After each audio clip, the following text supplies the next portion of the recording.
Ir pažiūrėsim, ką Agnytė šiandien daro valgyti. Ogi šiandien lietuviškas virtuvės diena. Žiūrėkite, kiek pas mus daug. Čia spirgučiai bus, taip? Taip. O čia kas kepa? O! Čia mūsų mažai kukliai 2 asmenų šeimai.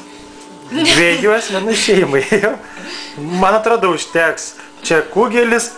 Kugeliukai. Kugeliukai ir didelė blieka. Ir pyragas. O čia kugeliukai, čia keksiniai bus kugeliukai. Taip.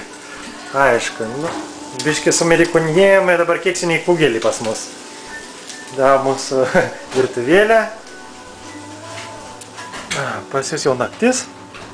Pas mus saulutė. O, prašau. O, nufilmuosiu savo sodą. Aišku, jis jau visas. O čia salotas, kurios aplieja vanduo, dabar neaišku, kas iš jų liko. Geriausiai auga ridikėliai, kaimo gėlės. Aišku, visi bananai, viskas čia irgi gerai auga. Vėl ridikėliai. Čia pas mano gėlė toje begonija vaks.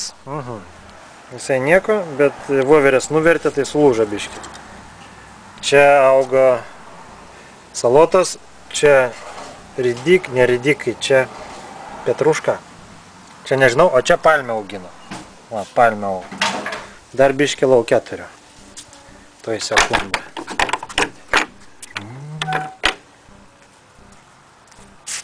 O, čia dar mano sodas.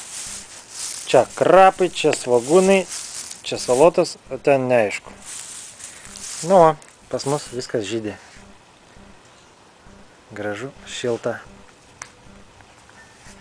Mašiniukas mano dar važiuoja. Bent iki parduotuvės dar važiuoja. O, čia mūsų namai. 113, kaip visada, be 13 negalim. Va. Su linkėjimais iš šiltos Floridos. Bučkiai.